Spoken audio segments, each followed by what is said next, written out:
Bendiciones, hermanos. Les invito a decir nuestra confesión de fe. Mi Biblia es la palabra de Dios. Revela a Jesucristo, mi Salvador, quien nació, murió y resucitó para salvarme del pecado y condenación. Me enseña de la fe, santidad y amor para predicar su gracia y perdón desde mi familia y congregación hacia la nación y toda la creación. Y el pueblo de Dios dice: vivo por la fe. Bendiciones de Dios. ¿Cómo amanecieron? Espero que estén bien, que su corazón esté dichoso de la gracia, del amor, de la misericordia que Dios nos da, y que también a su alrededor haya paz, haya amor, haya armonía. Estamos una vez más acá reunidos y por lo menos nos permite el Señor estar acá, por este medio, abriendo su palabra y llevando un mensaje de luz, de esperanza, de reflexión, de desafío. Y poder reunirnos para que esa palabra nos edifique, que cambie nuestra vida, que cambie nuestro ser, para que nosotros juntos adoremos al Señor. Hoy, día domingo, siempre toco un tema totalmente diferente al que he estado tocando entre semana.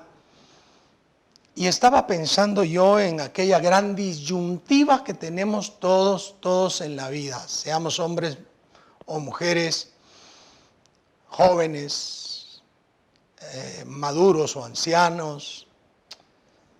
Siempre tenemos una disyuntiva: elegir hacer el bien o elegir hacer el mal. Siempre. De alguna manera el camino entre el bien y el mal tienen una lucha constante, fuerte. Recuerdo cuando joven yo actuaba y escribía obras de teatro, y uno de los guiones que escribí se intitulaba Entre el bien y el mal. Y la idea era que todo niño al nacer estaba entre el bien y el mal. ¿Por qué? ¿Quién sabe qué camino al final elegiría seguir? Y la verdad es que todavía continúo pensando eso, porque a veces aquel niño, aquella niña cuando nace, que llena de algarabía el hogar, los padres comienzan a criarles y uno no sabe si al final de cuentas aquel hijo, aquella hija tomará las decisiones prudentes, sabias, si seguirá a Dios, si buscará a Dios, si se humillará a su presencia, o de repente tomará mal camino y comenzará a hacer cosas desagradables, cosas que no edifican, cosas que no bendicen. Porque al final, mis queridos hermanos y hermanas, cada uno tomamos las decisiones finales en nuestra vida. Antes tal vez a lo mejor los hijos permanecían más sujetos a los padres, pero ahora los vemos muy precoces, ya 10, 9 años, que confrontan a los padres, que no quieren obedecer.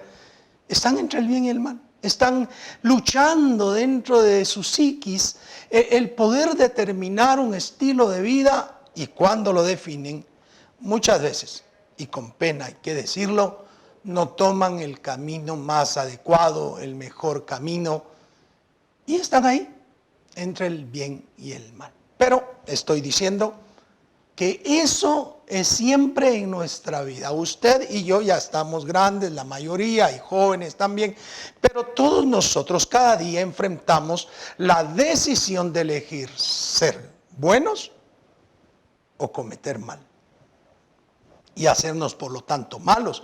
Porque el que elige hacer el mal irá haciendo males, porque se da la permisividad de añadir maldad a su vida. Y cuando estaba pensando en eso, entonces me puse a pensar en el esquema, en la forma que los fariseos fueron confrontados por el Señor Jesucristo.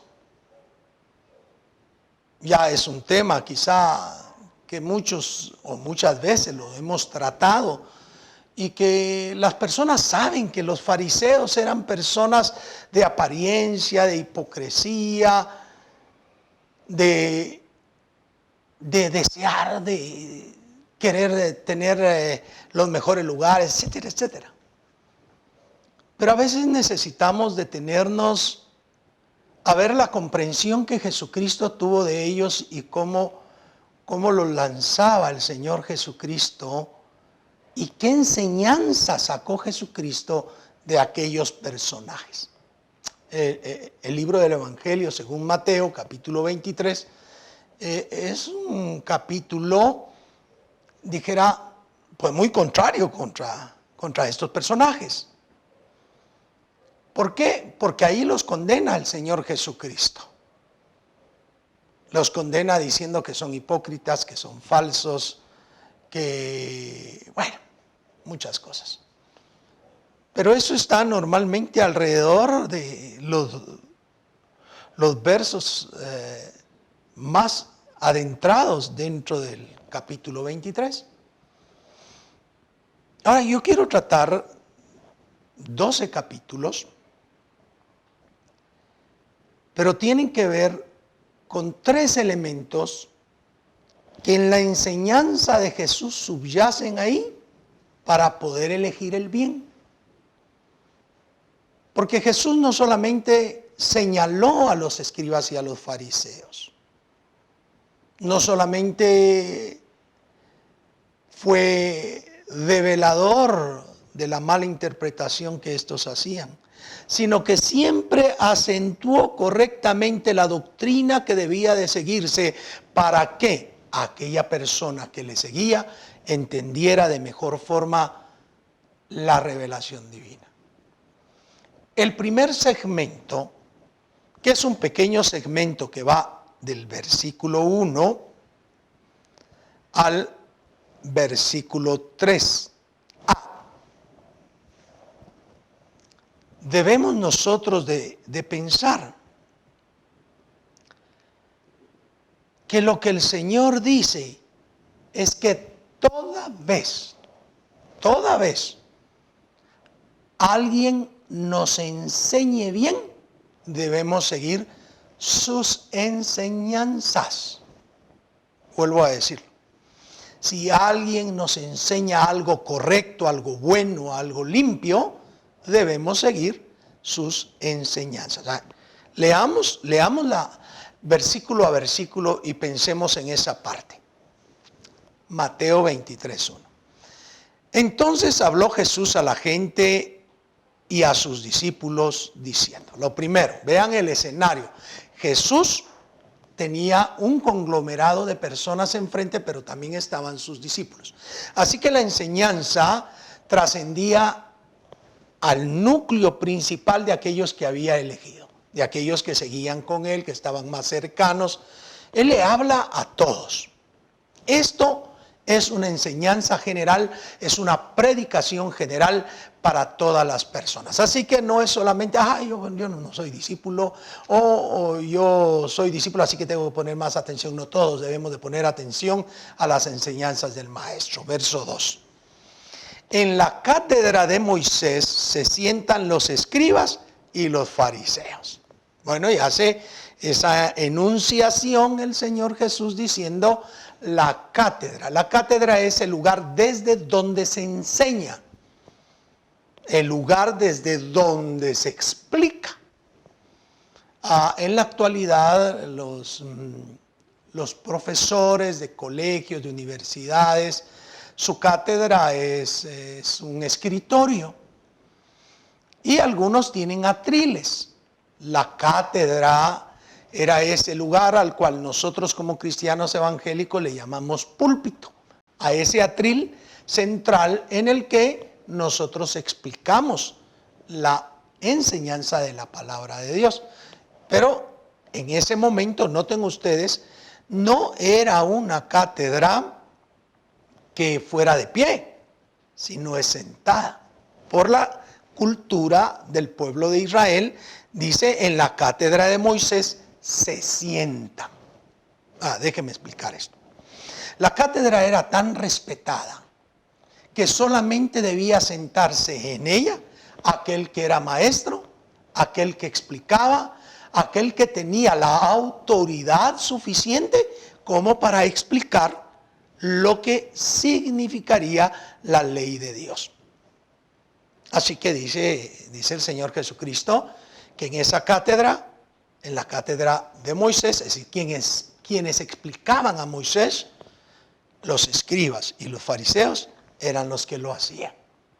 Como decir, en la actualidad, en la cátedra de Jesucristo se sientan todos los pastores.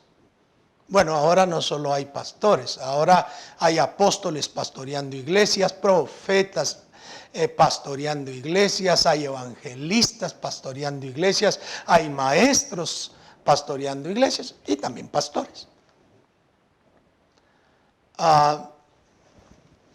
Estos tenían el conocimiento para explicar. Estos estaban validados para explicar. Quiero volver a centrarlos en ello. No se sentaba cualquiera. No cualquiera toma el púlpito de una congregación para explicar la palabra, a no ser que el pastor, el encargado de la iglesia, de la congregación, le dé autorización.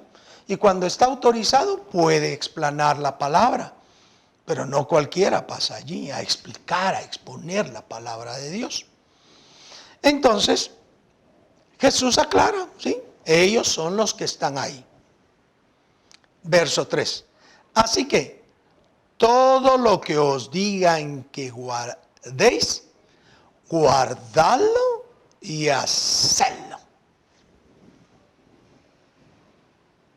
Si está enseñando lo que Moisés escribió, lo que los profetas escribieron, lo que los escritores sagrados escribieron, por favor, pónganlo en práctica. Guardéis todo lo que os digan que guardéis, guardadlo y hacedlo. Noten ustedes. Ellos están ahí, tienen la autoridad de hacerlo y todo lo que les digan que hagan, eso hagan. Pero obviamente Jesús lo que está haciendo es poner como eje central de la enseñanza de los escribas y fariseos a Moisés. Entonces, si ellos se salían de la enseñanza de Moisés, era otra cosa. En la actualidad, los pastores, aquellos que son encargados de dirigir, de pastorear una congregación, tenemos una tremenda responsabilidad sobre nuestros hombros y es enseñar palabra, enseñar doctrina basada en la palabra de Dios. Todo lo que los pastores digan, todo lo que los encargados le señalen como responsabilidad basados en la palabra de Dios, y agrego, sin especular, sin añadir cosas humanas, háganlo. Es necesario que se valide el fondo real de la doctrina, de la enseñanza, que es la palabra de Dios. Así que cualquiera, llámese como se llame, si basa su enseñanza a la palabra de Dios, a la revelación divina, a esta inspiración gloriosa que nos fue dada con el propósito que lleguemos a conocer a Dios, al Todopoderoso, a Jesucristo su Hijo, y que lleguemos a conocer la salvación para vivir en el reino de los cielos, es correcto. Esto, mis queridos hermanos, hay que obedecerlo, pero también practicarlo. Porque eso es lo que dice el Señor Jesucristo. Guardadlo y hacerlo. La idea de guardar las cosas es tenerlo siempre presente para ejecutar. Y me temo yo que a veces pareciera que más en la actualidad, aunque somos unas generaciones muy visuales, que nos gustan los colores, ya ven que hay cuantas iglesias que ponen luces y artilugios para atraer a personas más jóvenes. Lo que realmente debería de examinarse es cuánto han aprendido de la palabra, cuánto están guardando en su corazón de la palabra y cuánto están poniendo de práctica en la palabra de Dios. Así que el momento central, el momento que va a ser culmine en la vida de cada uno de los asistentes a las congregaciones, es lo referente a la palabra del Señor. De ahí que la alabanza, la adoración esté centrada en nuestro Señor Jesucristo y en la revelación de la palabra de Dios. Porque todo aquel que nos enseñe lo bueno, Él debe ser oído por nosotros, debemos guardarlo, pero debemos de ponerlo en práctica. Entonces, fíjense cómo introduce el Señor Jesucristo este segmento facilito. Es necesario que todo aquel que nos enseñe lo bueno, lo correcto, lo recto, lo justo delante de Dios, a Él hay que oírle, hay que obedecerle y hay que guardarlo, lo que está enseñando. Ese segmento es pequeño, pero nos valida. Lo segundo, ese segundo segmento que comienza a partir del versículo 3b y discurre, mis queridos hermanos, hasta el versículo 8, o sea, el 7, ahí termina, porque en el 8 comenzará otro, en el verso 7, nos va a enseñar el Señor Jesús que no debemos imitar lo malo. Fíjese bien, en el primer segmento Él explica, todo lo que os enseñe un maestro, si es bueno, si es correcto lo que está enseñando, escúchenlo, guárdenlo y pónganlo por obra. Pero en el segundo segmento dice, no imiten cosas malas, no imiten lo malo. Veamos entonces el versículo 3b. Mas no hagáis conforme a sus obras, porque dicen y no hacen. No imiten lo malo. O sea, de nada nos sirve decir a nosotros, no hagan esto si nosotros lo estamos haciendo. Decimos y no hacemos. ¿Por dónde vamos a caminar nosotros cuando, por ejemplo, el fariseo decía, amen al prójimo? Pero estaba la viuda, una viuda necesitada, e iba a hacer oraciones esperando quitarle algo. No se puede, no se vale. No se vale aprovecharse de la necesidad del otro. Ese mal ejemplo, Jesús dice, ellos dicen y no hacen. Y a veces nos pasa a nosotros también en nuestros tiempos. Juzgamos una cosa mala y al momento después estamos haciendo esa cosa mal. Estamos vulnerando lo mismo que nosotros decimos. Por eso está en existencia aquel adagio que dice, del dicho al hecho hay mucho trecho. ¿Por qué hay mucho trecho? Porque es cierto, la verdad, el valor de la palabra cada vez se ha hecho más pequeño, se ha reducido. Ahora los hombres, las mujeres, con facilidad dicen comprometerse en algo y al final no, se me olvidó la excusa de ahora entonces se me olvidó. Y bueno, es correcto que a veces se nos olviden las cosas, pero lo que demuestra muchas veces es la ausencia de compromiso en los individuos para cumplir lo que han dicho. Antes no había necesidad de estar firmando papeles, la palabra bastaba.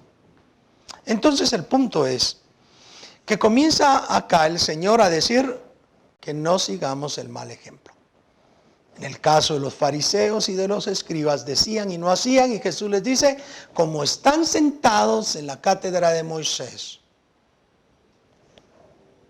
hagan lo que ellos dicen que ustedes hagan, guárdenlo y háganlo, pero no hagan como ellos hacen. Así que, querido hermano, querida hermana, por favor,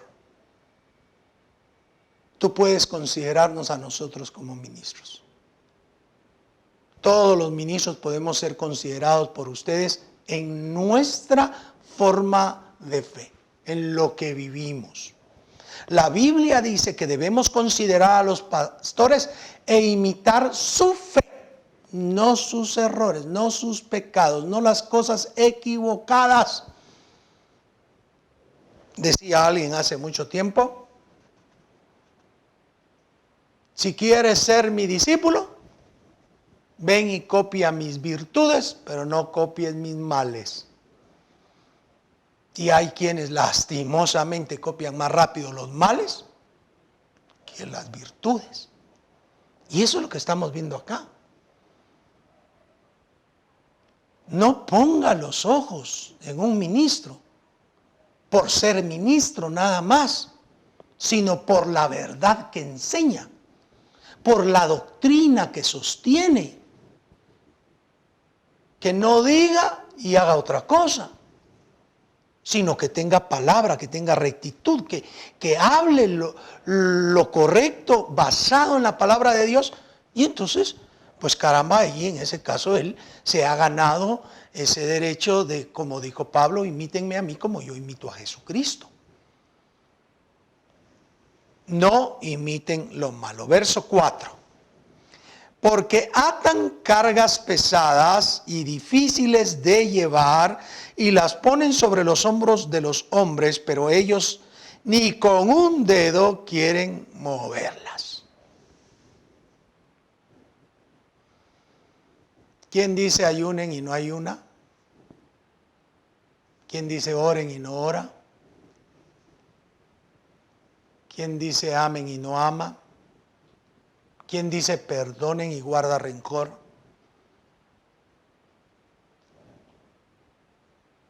¡Qué tremendo! ¡Qué pesadas cargas! Sacrificios.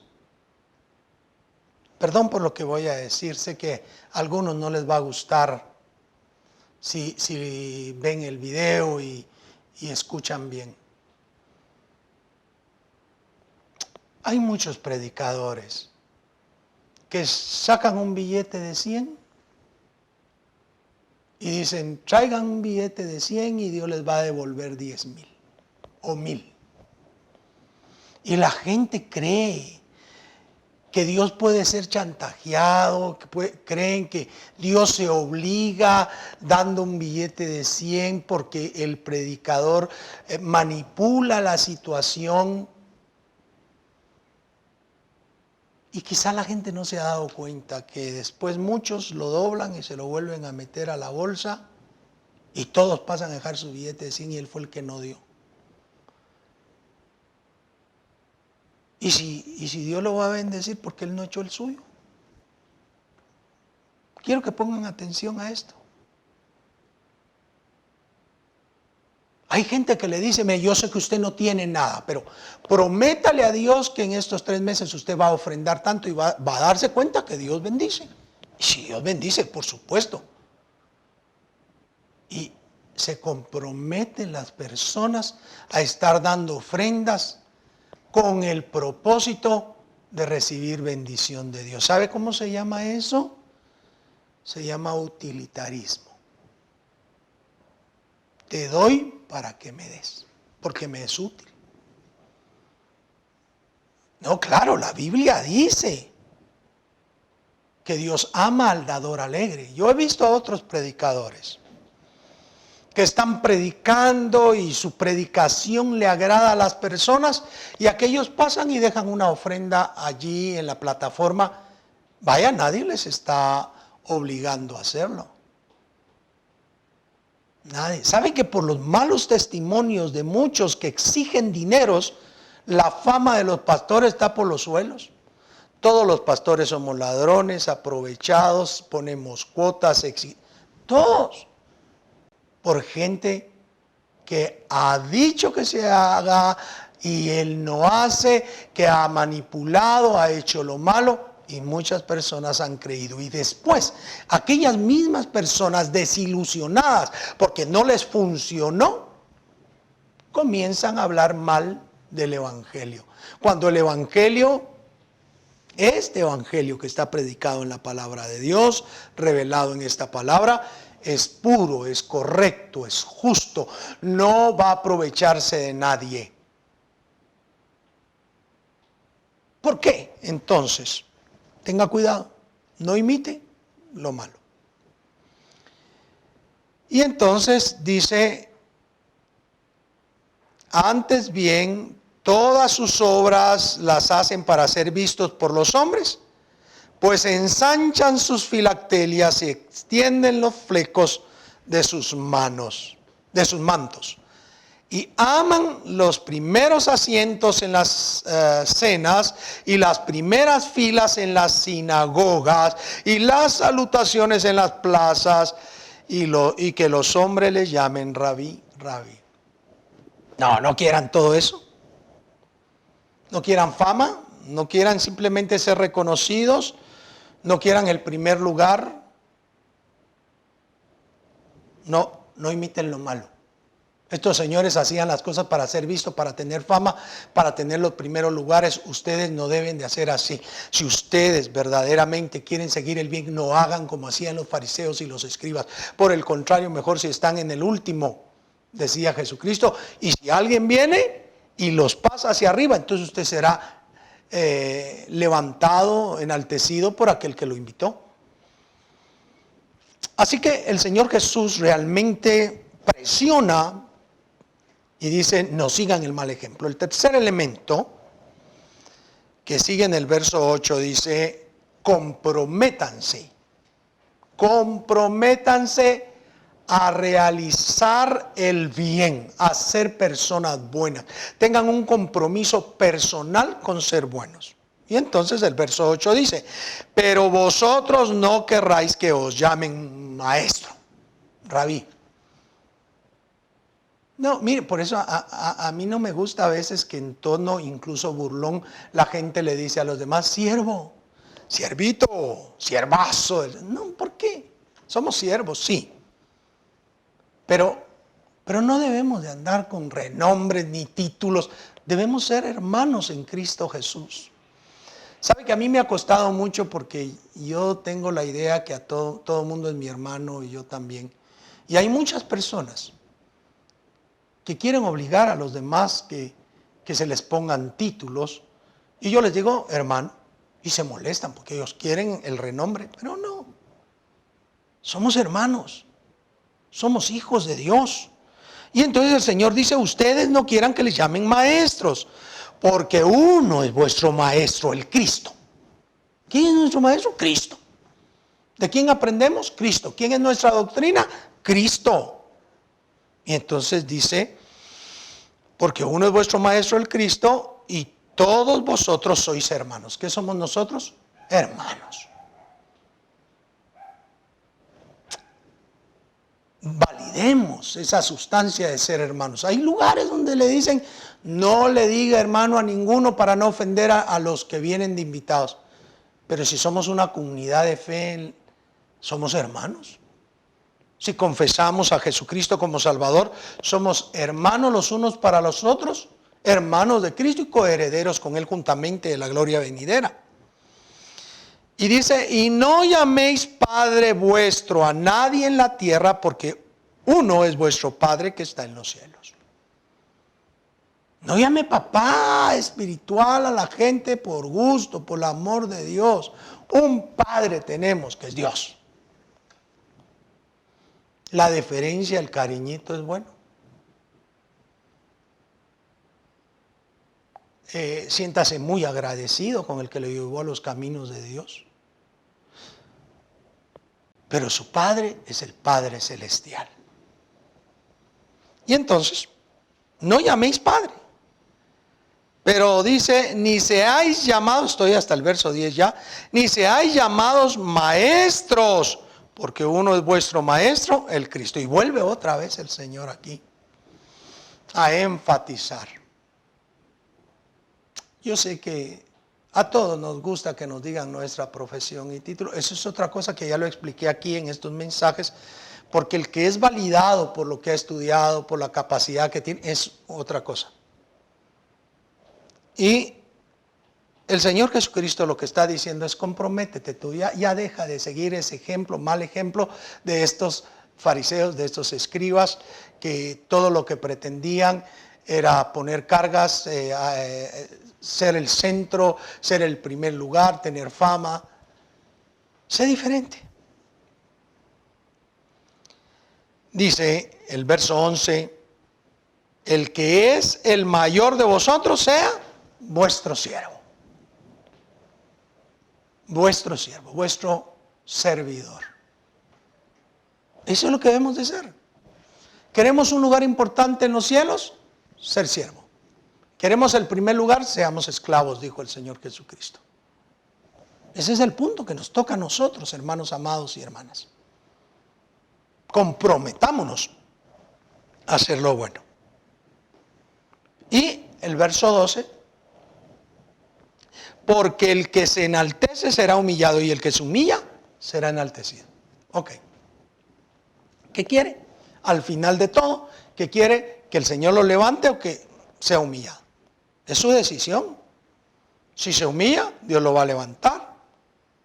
Pero si enorgullece su vida, si es altanero, si es arrogante, si busca las cosas que los fariseos y escribas buscaban, pues Dios lo va a humillar. Y lo va a humillar porque simplemente el que se enaltece será humillado. Entonces estos versículos nos han enseñado tres segmentos importantes. El maestro que te enseña el bien, lo bueno, lo justo, lo recto, obedece, escúchalo, guarda lo que te está diciendo y ponlo en práctica. 2.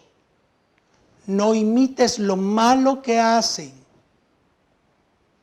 No hagas lo malo, no creas que porque el maestro hace esto malo, seguro hay que hacerlo también. No imites lo malo. Pero eso sí, decídete a hacer el bien tú, a hacer lo bueno, lo justo, lo recto, lo correcto delante de la presencia de Dios. Y entonces, eso bueno, eso correcto, eso justo, lo debes de hacer en humildad. Porque si lo haces humildemente, serás enaltecido por el Señor en el tiempo final. Espero que Dios te haya dicho algo. Espero que Dios te haya hablado y que esta enseñanza la pongas en práctica en tu vida. Es práctica de vida, queridos hermanos y hermanas. La palabra de Dios tiene tanta razón al explicarnos cómo debemos de aprender a vivir en el reino de Dios, que desde acá nos prepara, nos adiestra, nos instruye, pero son muy pocos los que quieren ponerlo en práctica. ¿Por qué? Estrecha la puerta y angosto el camino que lleva a la vida, pero ancho es el camino, muy ancho es el camino y ancha la puerta de todo ese camino que va a la perdición. Tú decides. Tú tienes tu Biblia en tu casa, léela, escudriñala y ponla en práctica. Y cuando nos escuchas a nosotros, los que hemos sido facultados para predicar, para enseñar, y no que esté con la institucionalización simplemente, sino Dios ha validado nuestro ministerio. Por favor, lo que te hablemos justo, recto, correcto, ponlo en práctica. Y si ves defectos en nosotros, por favor no los imites. No estés haciendo lo malo que nosotros hagamos. Por favor. Pero lo principal es que tú decidas hacer el bien. Oro por ustedes. Padre, Bendigo a la audiencia esta mañana. Les lleno de tu gracia, de tu amor, de tu bendición. Les lleno de tu piedad, Señor. Pero sobre todo pido esta mañana que ayude sus vidas, la mía también, en saber escuchar la buena enseñanza y ponerla en práctica, atesorándola en mi corazón, en nuestros corazones. Ayúdanos a discernir en esos malos ejemplos que no debemos poner en práctica. Y finalmente, yo quiero decirte, Señor, que yo tengo un compromiso de hacer el bien contigo, de hacer lo bueno, lo recto, lo justo. Ayúdame en ello y pido por mis hermanos y hermanas que cada uno haga su decisión y se comprometa contigo. Gracias en el dulce nombre de Jesús. Amén y amén. Bien, ha sido un hermoso privilegio. Mi vida se siente bendecida porque ustedes me permitan entrar a su hogar por este medio. Les recuerdo que a los que aman a Dios, todas las cosas ayudan a bien. Y que si buscamos primeramente el reino de Dios y su justicia, todas las demás cosas nos serán añadidas. Que así sea en su vida, que así sea en mi vida. Dios les bendiga. Dios les guarde. Hasta la próxima.